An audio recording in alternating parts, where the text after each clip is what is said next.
Alright, so nagbabalik tayo sa ating violin tips and tricks. And for today's video, let's talk about our left fingers and how they can position properly, especially when we are changing strings. Okay, so as we all know, when we change strings sa bow, for example, pag lumilipat tayo, nagbabago yung angles ng ating elbows.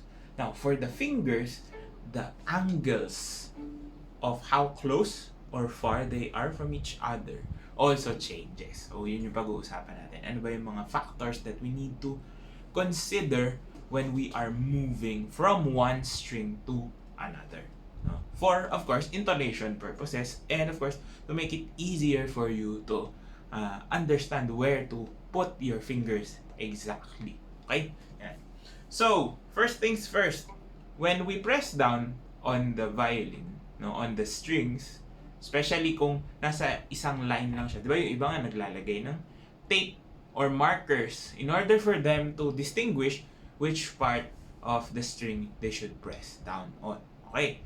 Ngayon, ang nagiging problem pag nawala na yung tape is that kung saan-saan na pupunta yung fingers. No? I mean, even kahit may tape, no?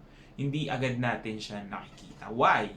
It's because we are not really perpendicular with the strings. No? Pag tumitipa tayo, we always press down at an angle.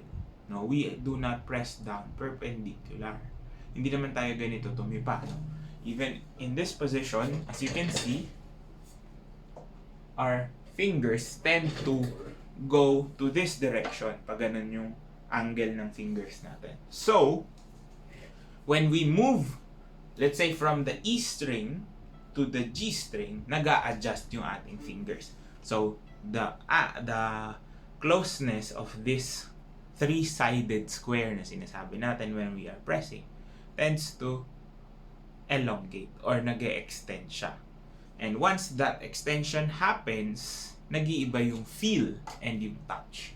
So, when we are pressing down, especially on two different strings, for example, pupunta ka from here,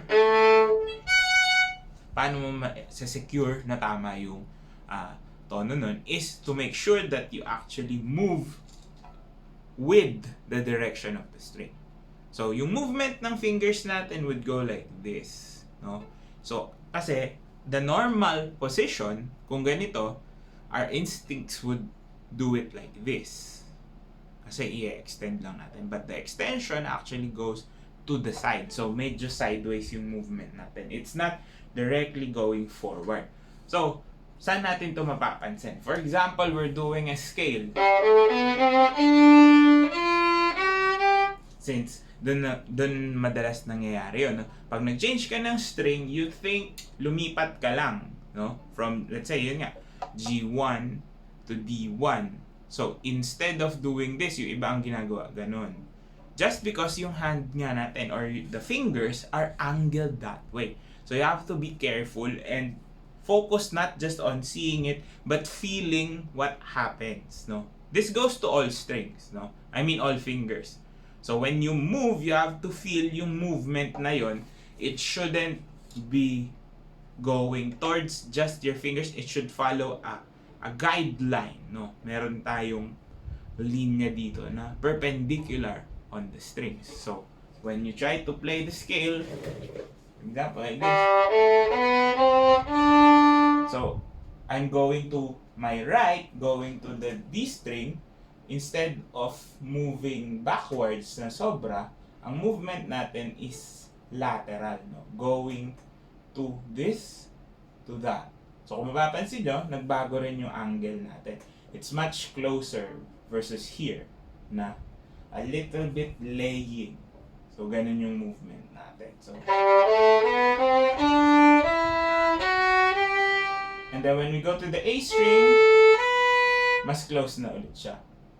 So, it always goes closer and closer to this position. No? So, sa E string, sarado na siya.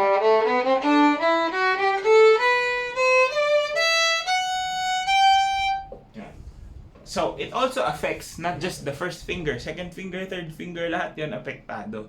And by knowing how to move them, so first finger moves like this, second finger moves like this, and then the third finger moves like that.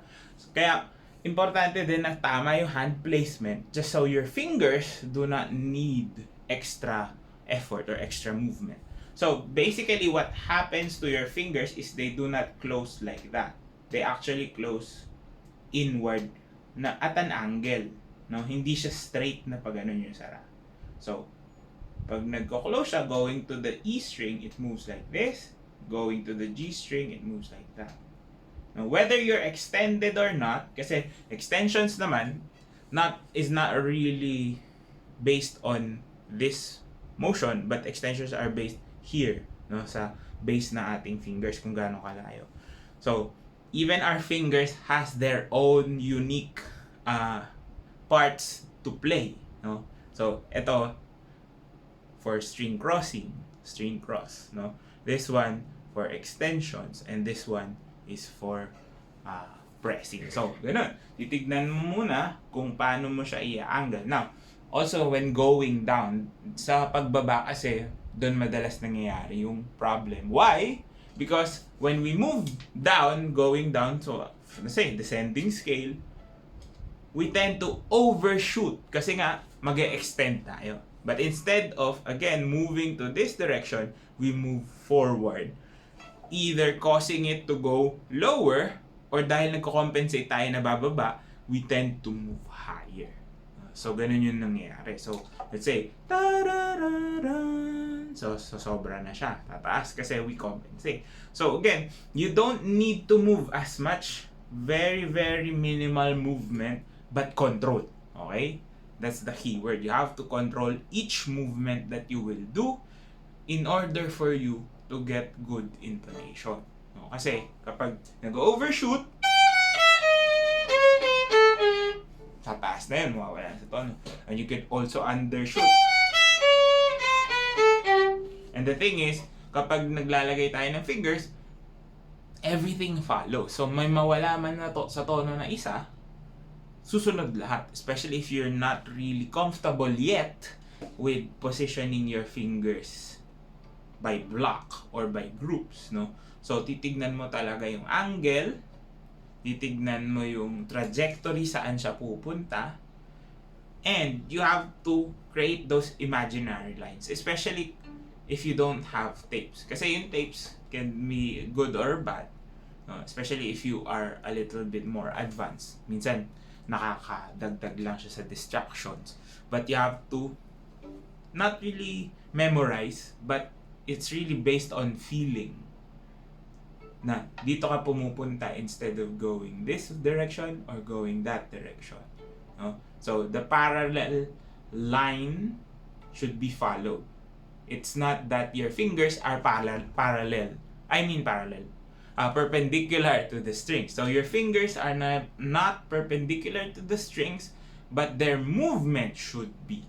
So yung movement na yan, that it should cross, especially if parehas lang. Of course, kapag mag-iiba yung tono, kapag mag-extend, again, it's a different thing.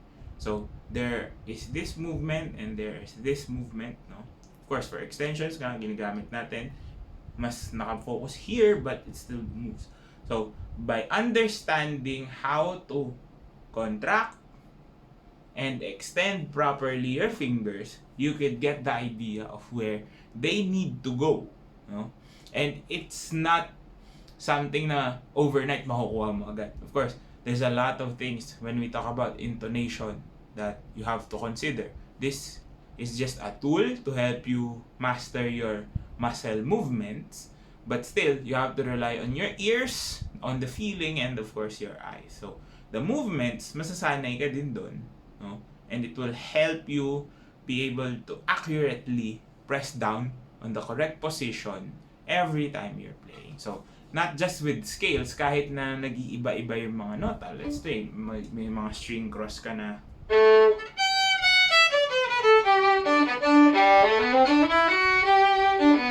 So, kahit na mag-change ka. So, the mere fact that you know where the fingers might go can help you out a lot, no? Save time finding your intonation, yung pag-change ng strings becomes more secure. So, the more you practice it, the more you get better at it. But again, it's not something you can do overnight. You have to work on it and try to apply it into your system. Kahit ano naman ginagawa natin, that's the process that we need to follow. Yeah. So, sana nakatulong tong video na to. If it did, please do drop a like, comment down below more content you'd like to see, and of course, subscribe to my YouTube channel. Follow me on all my socials, links down in the description box below. This has been Ryan Monakil for Violin Tips and Tricks, and I'll see you on the next video.